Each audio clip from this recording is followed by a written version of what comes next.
안녕하세요. 반갑습니다. 마이블루의 권호연 목사입니다. 코로나19 바이러스 때문에 우리가 모여서 함께 예배할 수는 없지만 이렇게 미디어로 여러분을 만나 뵙게 되어 정말 반갑고 또 감사합니다. 오늘 이 예배를 통해서 부어주신 하나님의 은혜를 우리가 기대하며 나갔으면 좋겠습니다. 오늘 예배를 준비하면서 주제가 온유인데요. 이 온유라는 단어가 성경에서는 어떻게 이야기하고 있는지 한번 살펴보았으면 좋겠습니다. 먼저 이 온유라는 단어를 잘 설명해준 찬양이 있는데요. 이 찬양을 통해서 어떤 내용들이 포함되어 있는지, 어떻게 말씀과 연관되어 있는지 기대하는 마음을 가지고 들어보도록 하겠습니다. 찬양은 우미셸 전도사님께서 불러주시겠습니다.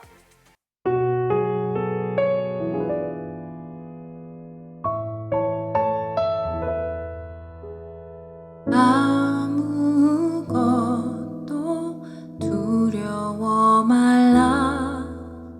주 너의 하나님이 지켜주시네. 놀라지 마라. 겁내지 마라. 주님 나를 지켜주시네.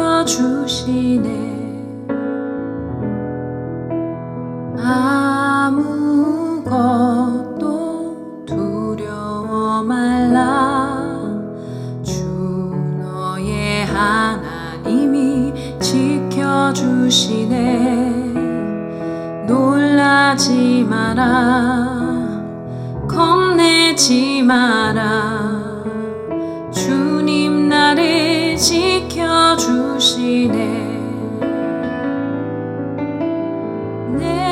맘이 힘에 겨워 지칠지라도 주님 나를 지켜주시네. 세상의 험한 풍파 몰아칠 때도 주님 나를 지켜주시네.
하나님 아버지, 오늘도 하나님을 예배하는 귀한 주일을 허락하여 주시니 감사합니다. 비록 코로나19로 온라인 예배를 드리지만 하나님께서는 우리가 예배하는 모든 처소에서 동일하게 임재하실 줄 믿습니다. 하나님, 코로나19로 아픔을 겪는 이들, 힘들어하는 이들을 위로하여 주시고 이 모든 일들이 하나님의 역사로 속히 회복되게 하옵소서. 또한 우리 마이블루 모든 지체들이 아프지 않고 이 기간을 잘 지나갈 수 있도록 은혜 베풀어 주옵소서. 예배의 모든 순서를 주관하여 주시고 선포되는 말씀을 통하여 우리에게 찾아오시는 하나님을 깨닫게 하시고 성령의 열매를 맺는 복된 삶을 살아가게 하옵소서. 성령으로 우리와 언제나 함께 계시는 예수 그리스도의 이름으로 기도합니다. 아멘. 오늘 우리에게 주시는 하나님의 말씀은 시편 37편 7절에서 11절에 있는 말씀입니다. 여호와 앞에 잠잠하고 참고 기다리라. 자기 길이 형통하며 악한 꾀를 이루는 자 때문에 불평하지 말지어다. 분을 그치고 노를 버리며 불평하지 말라. 오히려 악을 만들 뿐이라. 진실로 악을 행하는 자들은 끊어질 것이나 여호와를 소망하는 자들은 땅을 차지하리로다. 잠시 후에는 악인이 없어지리니 내가 그곳을 자세히 살필지라도 없으리로다. 그러나 온유한 자들은 땅을 차지하며 풍성한 화평으로 즐거워하리로다. 아멘. 네, 오늘은 성령의 8번째 열매, 온유입니다. 이 온유가 어떠한 뜻을 가지고 있는지 제가 네이버에 한번 검색해 보도록 하겠습니다. 자, 온유라는 단어를 쳐서 검색을 하니까 어떻게 단어가 검색이 되었냐면 SM 엔터테인먼트의 샤이니의 그룹 리더의 온유, 이렇게 네이버는 설명하고 있습니다. 그러면 김 목사님, 이게 온유가 어떤 뜻이 있는지 좀 성경에서는 말하고 있는지 좀 설명해 주시면 좋을 것 같아요. 네, 그 네이버에 좀 잘못 검색하신 것 같아요. 이게 샤이니 온유를 검색하시는 게 아니라 첫 번째 나와 있어요. 어학사전을 검색하셔야 됩니다. 네네네. 네, 어학사전을 제가 한번 검색해 보니까 이런 의미가 있더라고요. 사전적인 의미는 이렇습니다. 성격, 태도 따위가 온화하고 부드러움이라고 이야기해요. 우리가 흔히 알고 있는 온유라는 의미와 굉장히 흡사하죠. 그러니까 샤이니 온유와 똑같은, 이 사람도 온유하겠죠? 그렇죠. 표정이 굉장히 온유하죠. 네. 진짜 온유하게 생겼어. 온화하고 부드럽게 생겼네요. 네. 근데 이제 우리가 알고 있는 온유는 그런 온유인데 사실 오늘 성경 말씀에서 말하고 있는 온유는 조금 다른 의미를 가지고 있습니다. 그래서 제가 원어를 또 찾아봤죠. 원어를 찾아보니까 이기고 갈 줄 아는 남자? 네. 그런데 이제 네, 이렇게 이야기합니다. 프라우테스. 이 프라우테스라는 단어는 사나운 들짐승이 가축으로 자라면서 길들여지는 상태를 이야기합니다. 그러니까 우리가 지금 사전적인 의미는 사실 처음부터 태어나면서 얻어지는 성질, 성격을 이야기하는 거고요. 하나님께서 우리에게 말씀하신 온유, 성경 말씀에서 말하는 온유는 만들어지는 성질과 성격을 이야기하는 겁니다. 그러면 저도 온유한 사람이 될 수 있는 거예요? 그건 좀 지켜봐야 돼요. 정색까지 사전적인 의미와 또 성경적인 의미를 찾아봤을 때 그 성경에서는 우리가 시편 37편 7절에서 8절까지 말씀 속에서 하나님께서 말씀하시는 온유를 조금 더 깊이 볼 수가 있는데 7절과 8절을 제가 조금 앞부분만 읽어드릴게요. 여호와 앞에 잠잠하고 참고 기다려라. 분을 그치고 노를 버리며 불평하지 말아라. 지금 원수들 앞에서 여호와 앞에 잠잠하고 참고 기다려라. 그리고 분을 그치고 노를 버리고 불평하지 말라라고 이야기합니다. 사실 이것은 쉽지 않은 거거든요. 점점점 만들어지는 성질, 성품입니다. 이렇게 하면 살란다. 사실 이렇게 되게 재미있게 좀 얘기해봤는데 목사님 말씀이 굉장히 좀 중요한 의미가 있을 것 같아요. 그럼 우리가 온유라는 단어는 일반적으로 알고 있는 것이 아니라 성경에서 말하는 것처럼 길들여지는 거다라고 이야기했는데 혹시 좀 목사님 성경에서 이렇게 비슷한 인물이 있지 않을까요? 이 모세는 성경에서 온유하다고 칭찬하는 사람이에요. 민수기 12장 3절을 보니까 모세를 이렇게 기록하더라고요. 한번 들어보세요. 네. 이 사람 모세는 온유함이 지면의 모든 사람보다 더하더라. 모세보다 온유한 사람을 이 땅에서 찾아볼 수 없었다는 거예요. 근데 목사님, 제가 네. 모세에 대해서 이야기를 잘 알고 있는데 네. 모세는 조금 성격이 괴팍했던 맞아. 사람 아니에요? 괴팍했다. 조금 다혈질이었죠. 네. 승질이 분노를 들어왔죠. 내고 같은 말 아니에요? 굉장히 화를 잘 내던 사람은 맞습니다. 네. 그런데 이 모세가 온유한 사람이 되었다는 거예요. 그럼 뭐 어떠한 사건이 있었으니까 이 사람 보고 온유했다라고 말할 거 아니에요? 네, 맞습니다. 네. 바로 모세가 이방 여인인 구스 사람과 결혼한 일을 가지고 네. 그의 누이 미리암과 그의 형 아론이 모세를 비방했던 사건입니다. 아니 충분히 모세가 잘못했고 욕도 들을만 했네요.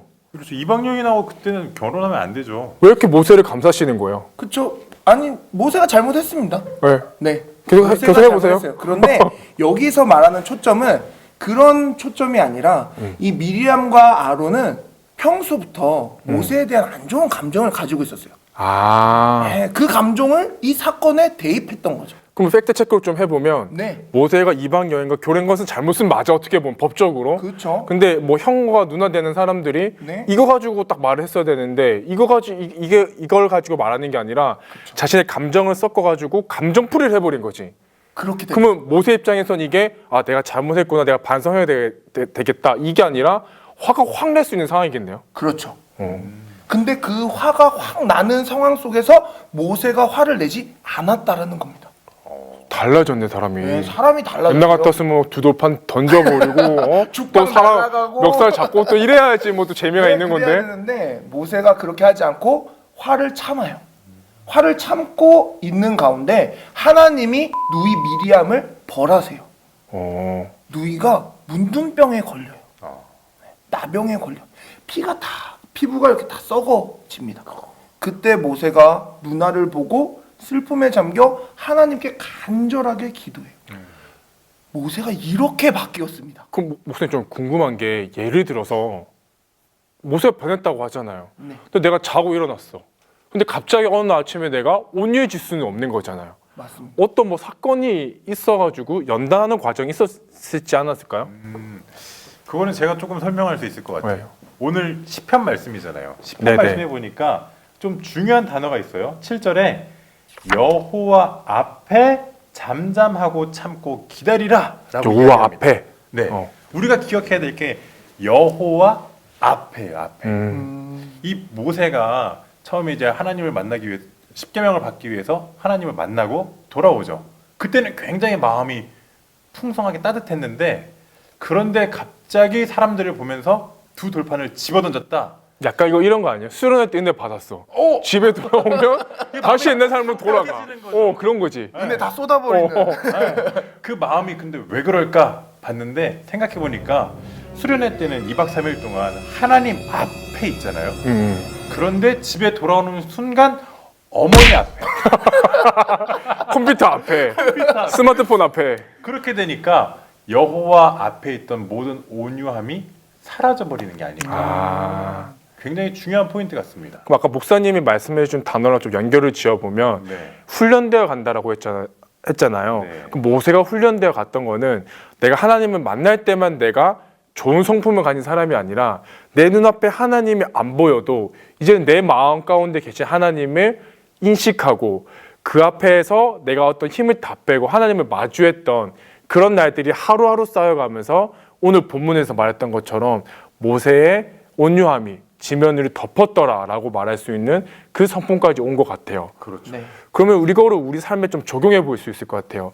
사실 우리가 살아가면서 얼마나 불안한 것들이 많이 있을까요? 사실 지금 코로나도 굉장히 불안하고 너무 두렵습니다. 아이를 키우는 부모님들이시잖아요. 그렇죠. 너무나 두려워요. 맞아요. 그리고 이런 것들이 또 질병뿐만 아니라 우리 학업도 있을 것 같아요. 네, 우리 학생들 네. 너무나 힘들죠. 친구 관계도 있을 거고. 그럼요. 이런 모든 것들 가운데 우리가 불안하고 두려울 때 내 마음대로 행동할 수 있을 것 같아요. 얘 내 공부 안 해. 얘 내 너랑 안 사겨.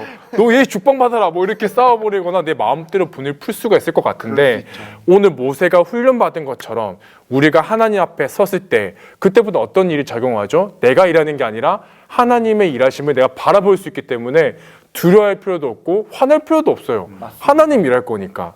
바로 그럴 때 온전히 하나님의 사람으로서 훈련되어서 하나님께서 우리에게 주신 비전들을 하나하나 이루어 나갈 수 있는 멋진 하나님의 사람이 될 수 있을 것 같습니다. 우리 마이블루 친구들이 이러한 하나님의 사람이 되길 오늘 말씀으로 축복하며 제가 기도로 마치도록 하겠습니다. 하나님 아버지 감사합니다. 오늘 성경을 통하여서 온유라는 단어가 무슨 뜻을 가지고 있는지 배웠습니다. 온유라는 것은 일반적인 세상에서 말하는 것처럼 태어날 때 주어지는 것이 아니라 성령님 안에서 다스려지는, 주인의 마음을 따라가는, 주인의 마음으로부터 훈련받을 수 있는 그러한 성품입니다. 마이블루 학생들이 자신의 모든 성품들을 다 내려놓고 이 온유의 성품을 담아서 하나님께 크게 쓰임받을 수 있는 사람이 될 수 있도록 주님께서 인도하여 주시옵소서. 함께 하신 하나님을 기대하오며 살아계신 예수님의 이름으로 기도드렸습니다. 아멘.